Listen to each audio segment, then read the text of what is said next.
Please वापस आ जाओ ना। क्यों इतना सता रहे हो मुझे? ऐसे मुझसे दूर रहकर आखिर क्या मिल जाएगा तुम्हें? मुझे पता है तुम भी मेरे बिन खुश तो नहीं हो। एक शख्स था जो मुझसे बेइंतहा मोहब्बत करता था।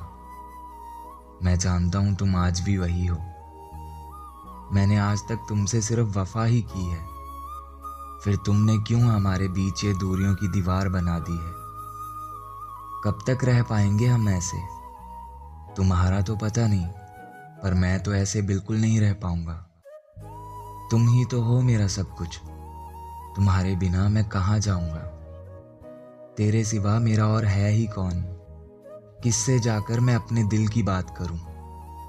मैं बस चाहता हूं जिंदगी के इस सफर में मैं चलूं तो तेरा हाथ थाम कर ही चलूं। मुझे आज भी तुम्हारी हर एक बात याद है।